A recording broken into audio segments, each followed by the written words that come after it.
Hey Troglodytes, it's Austin from Trogly's Guitars. Today we're going to learn how to pack a guitar. Now whether you're sending a guitar to me or if you're just selling a guitar to someone else, or if you're just curious of how the guitar that you bought from me is going to be sent to you, well, here's the video that'll show you how to do it. Packing a guitar correctly is very important. It can save you a lot of money in the long run, and let's be honest, if you get a broken headstock, not only does that devalue your guitar, but it's going to be expensive to repair. So without further ado, let's learn how to pack a Les Paul Custom. Here is the Les Paul that we are going to be packing today. This is a 1999 Gibson Les Paul Custom 68 reissue. Obviously this one has not had any breaks, cracks, or repairs, so let's keep it that way. First things first, make sure you have a hard shell case. While it might not be 100% necessary to have one, it definitely doesn't hurt and might actually be worth the money to buy one. You want to make sure the guitar fits firmly and securely. This case, thankfully, as you can see as I rock the guitar back and forth, it does not move. However, if you have a case that's a little bit too large, and when you move the neck here like this, if your guitar starts moving like this, you've got a problem. You need to make sure there's no movement inside the case. Let me show you how. Bubble wrap is going to be your friend here. I will put a link in the description of where you can buy some, but any bubble wrap will do. If you don't have any bubble wrap, I highly suggest that you get it. It's very good to have this stuff around. Even if you don't think you're going to ship another guitar for a while, you can always use bubble wrap for anything. Use it for a Christmas present, what you don't use. You can also use, I don't suggest using newspaper, but it's better than nothing. Sometimes the ink can bleed off onto the guitar, but anything that takes up space. Even though the Les Paul Custom fit perfectly in this case, I still like to give it some extra padding. Take note to heavily pad the end, because sometimes if the guitar gets dropped straight down, it can cause the end pin to actually crack the guitar. So it's good to give it some nice extra support there. And all I've done here is basically just lined it with bubble wrap. The next important step before you put the guitar back in is to take the toggle switch off and place it either in a little baggie or wrap it in newspaper. I like to wrap it in some bubble wrap. And then place it inside the lid compartment, and you can either put your business card, just something with your name and phone number in there, because occasionally, very rarely, your package could get so destroyed that's all that's left is what's on the inside of the package. This helps identify for the shippers where it's supposed to go, or somebody they can at least contact. It is also important, to avoid, any empty space in here. So I'm going to go ahead and fill this with bubble wrap as well. As you can see, it's all filled with bubble wrap. Just make sure you let your buyer know that the toggle switch tip is in there, secured. Now you might ask, why do we do that? It's very, very common for those little buggers to break. They hit the top of the case with a hard drop or something, and they break, and then you've got to buy a buyer a new toggle switch, which can be about 20 bucks.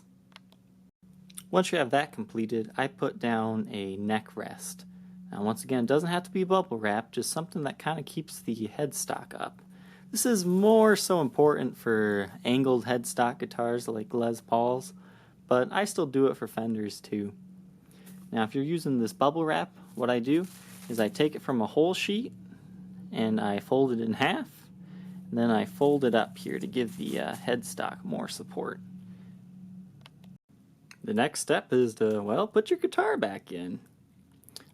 Fill in any of the empty gaps with, more packing paper, whatever you have. Once again, I'm using bubble wrap here just to completely secure the guitar. It was secure before, but now it's really secure. You're going to want to loosen the tension of the strings. This helps it so even if it is rough handled, that if it hits the headstock, there's not a lot of downward tension pulling on it to cause a break. So as you can see, it still has some light tension. You don't want to, make them super loose, but you just, because, well, if you don't, you could risk needing to adjust the truss rod cover. So not too loose, but just enough to give it some relief. Another thing that I found quite helpful after doing that is make sure the tuning pegs are all going horizontal here. This way, because say, this top one was like this, that is 1 inch closer to hitting the bottom of the case. So this is what you're looking for here. You want the headstock to not touch the bottom of the case. That's kind of what this is for. It kind of helps to get it up another couple of inches, as you can see there. So this one is good to go inside the case. Once again, you've got the toggle switch in here. You've wrapped it up. You've gotten everything secured in there so there's no rattling around. You've secured the body, and now you're ready to start packing it. The case might appear a little bit harder to close than usual, but that's okay. You've got a lot of packing, so this little baby's going to make it safe. The next step is the box. Now, you don't have to use a brand new box. Usually, I just reuse the ones that are sent to me, because a box is a box. But you want to make sure it's still fairly strong and it's the proper size. I mean, if you feel that, if you poke it here and it bends to your pressure, you probably don't want to use that box. You want it to be fairly sturdy to protect your beloved guitar. If you don't have a box, you can always purchase one from me on eBay. I sell them in a 3-pack. Now, you're going to want to start with the bottom of the box, and you're going to want to reinforce it. Since this is a new box, I've had to do it all myself so far. It doesn't matter what tape you use. I find that this Duck HD tape is actually pretty nice, but any tape will be fine. Just make sure it stays sticking. Now, I fold the inside lids down, I tape it twice, and then I fold the other lid down, I tape that down, then I tape the outer one down. So you want to make sure that every layer is taped and good to go. The next step is to make sure you label this, the bottom. I like to mark my boxes like this. You don't need to use fragile tape, but I find it gives kind of a professional feel, and it kind of alerts the shipper that this is a fragile package. A little bit more so than writing fragile. But if you don't have fragile tape, don't want to spend the money for it, I understand. Just write fragile all over the box. But clearly mark the bottom as the bottom. Bottom, down, I do it all. And the reason for the tape going around the edges is because it kind of helps secure the tape that you already have, and it gives, a nice fragile warning. So we're going to do this exact same thing to the top once the guitar is in. So it's time to pack the guitar. The first step is padding. I like to have at least 2 layers of bubble wrap on the bottom, but the more the better. As you can see here, I've got about 4 layers. This is large bubble wrap. We use small bubble wrap in the inside of the case. Now that you've put that big bubble wrap blob at the bottom of the case, go ahead and put your guitar in it. It'll kind of help you smush it down to the bottom. The next step is packing peanuts. If you don't have packing peanuts and you bought bubble wrap's probably the better option. And just shove a bunch of bubble wrap in here. But if you have packing peanuts laying around, they're great for the bottom of the case here. You only want packing peanuts in about the bottom half of the case. It just kind of helps secure the guitar, and you don't make anybody upset when they unpack the guitar if they're only in the bottom half. Now, if you fill the whole thing with packing peanuts, a lot of people are not going to like you, because when they open the case, I hate it when I get guitars like this. They just fall everywhere, and it is just a real pain to clean up. So please, only fill half of it, fill the voids, and use bubble wrap for the rest. Once you have your packing peanuts in there, make sure you bend the outside of the box.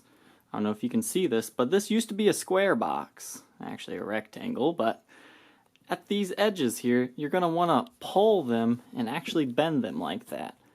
This kind of gives the guitar more protection in the headstock area. That way, if something does decide to punch that side of the case, it's not actually hitting the guitar. The next step is bubble wrap.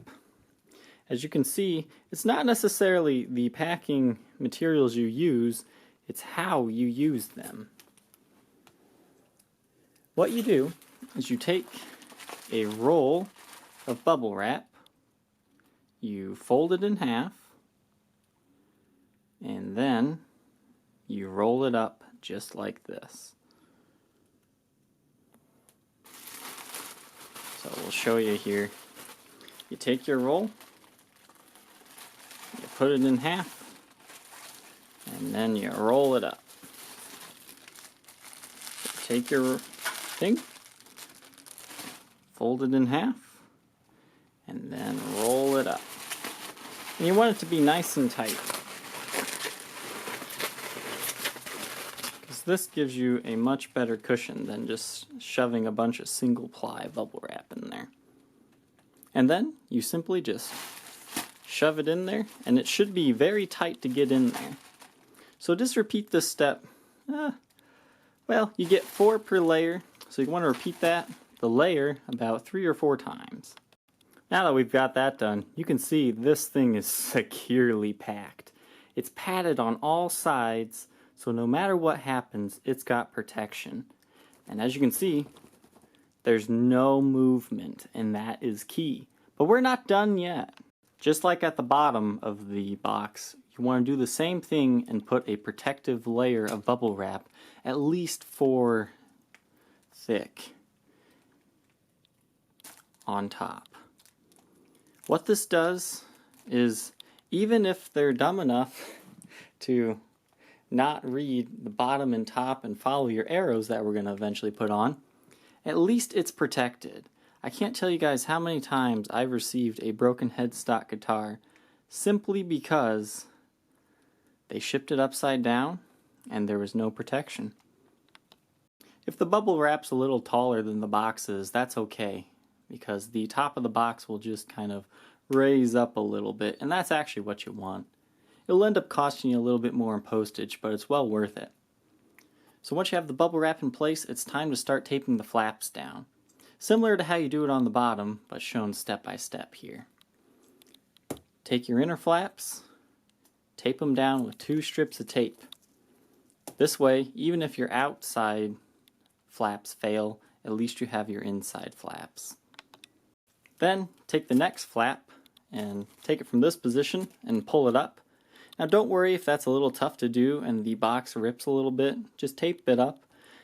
If it is hard to do, that means you've done it right, because you've got so much packing material in here.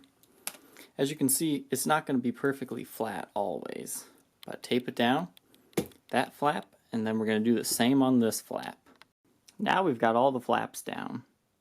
As you can see, it doesn't look perfect, it doesn't look like a perfect box, but that means you've done it right. This one kind of folded a little bit on this edge, and that's actually good. If you have a ledge like this, you might want to try to tape that down a little bit. That way it doesn't catch something during shipment, which would cause this guitar to fall or something. If you can't get it, that's okay. It should be well protected with your padding. Next step is to do very similar to the bottom of the guitar, and write fragile and clearly mark this the top. When it's all done, it should look something similar to this.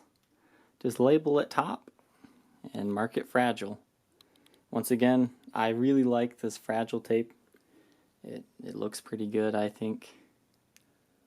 And it just really alerts the shipper that this package might be worth some money, so you might want to handle it a little bit safer than usual. Next step is to mark the sides of the box here with arrows pointing up to further aid the courier. Now we have the box with arrows on it pointing up. Write it in pretty much every available space you can. That doesn't necessarily mean the courier is going to follow these instructions, but it looks a lot better during an insurance claim, should you need to do that. So this guitar is now ready for shipment. Notice when you shake it, there's no movement on the inside of the case. There can be a little bit, but if you hear something rattling around, that's not a good thing. So now it's time to ship it. Next, let's talk about the courier service that you're going to use. You have your three main options. You got USPS, the postal service, United Postal Service, UPS, and FedEx. Now, there's going to be people that tell you, you got to use this one, don't use the other ones. In my personal experience, USPS, the postal service, has been the best. They're the quickest cross-country trip that you can get. They're a little bit more expensive, but I typically find it's worth it. And then UPS, they don't have a very good track record with me. They've damaged quite a few high-end Les Pauls for me. However, they're affordable. They take a little bit longer depending on where you're shipping, but they're a decent option because they're a little bit less expensive. FedEx, I don't typically use, because they don't insure instruments anymore, I've heard. Let's talk USPS now. I typically ship with Priority Mail or Priority Mail Express, but they do have a ground service. I believe it's called Retail Ground. That's very similar to UPS, but it takes a little bit longer sometimes. Now, Priority Mail Express typically runs about $150 at the most cross-country, but it can be as little as $100. That is a 1-day overnight guaranteed shipment, sometimes 2-day depending on where it's going. But that is guaranteed. If they don't get it there on time, it's free. You get your money back. It's great. I like it when that happens. But I hate it because the customer's a little sad. Now, Priority Mail is great. It's always 2 to 3 days. So if you're shipping from New York to California, I would suggest using something like Priority Mail. Because if you can get it there in 2 days, the less time this guitar is in the shipper's hands, the better. Let's talk UPS. I find that they're a little bit more rough with the packages, but you get what you pay for. They're a little bit cheaper. Cross-country, right now, it costs about $60, which isn't bad, but you also have insurance costs on top of that. Now, if you're shipping to someone who's pretty close by you, I actually suggest UPS because if you look online, it's called a UPS shipping map. You enter in your zip code, and it shows you how long it will take. And a lot of times, it is overnight for, like $20, $25. It's pretty nice. But in a lot of cases, it is 2 to 3 days. I'm a little bit leery when shipping, when it's in that 4 to 5 day range, because I feel bad for the guitar being in the box that long. FedEx, unfortunately, I don't really have an opinion on. I've heard that they don't do the insurance on guitars anymore, but that might not be true anymore. But, I love it when FedEx delivers a guitar. They have a retail ground. It's like, I think they call it home delivery, and that is a Tuesday, Saturday service. So that's good because UPS is a Monday through Friday. USPS is all the days except for Sunday. So that's another thing to consider. Insurance. Let's talk insurance. If you pack this guitar just like this one, you don't need insurance. Insurance is a scam. 100%. Don't even worry about it. I say this because there's been too many claims that I've heard of that get denied. And if your guitar is this well packed, the only thing insurance protects you from is loss or damage. Believe it or not, I have had guitars stolen in transit coming to me. It was a pretty high-end Les Paul, and not to drop any names, yeah, it was a UPS employee. 6 months later, we found that guitar for sale somewhere else.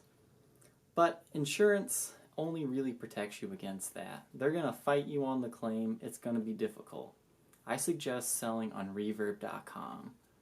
Their insurance will actually pay out because they're musicians. Now, I'm not sponsored by Reverb. I just enjoy selling on Reverb. So their insurance, I would say definitely get.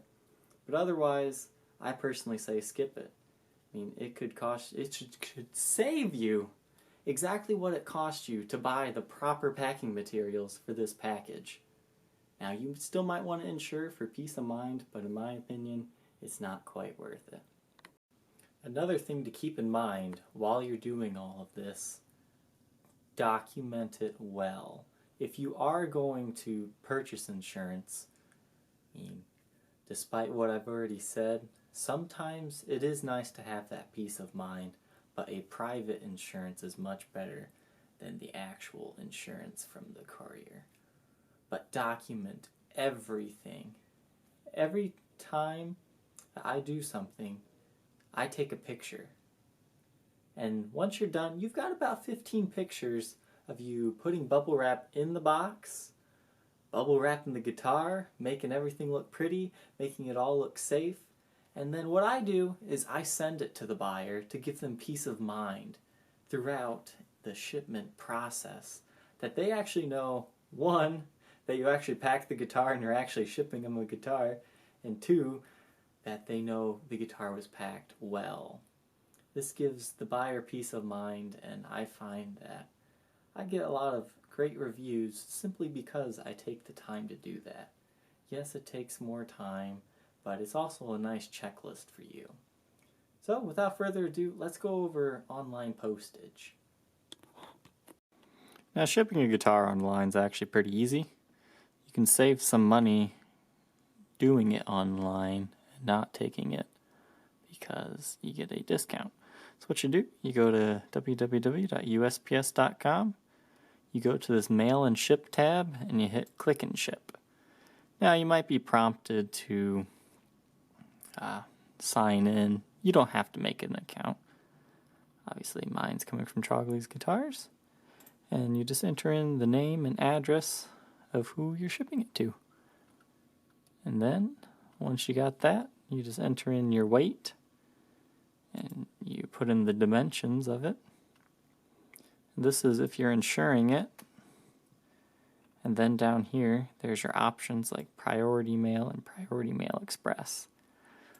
Now, the only bad thing about USPS is they have a very strict, I believe it's 108 girth on the package.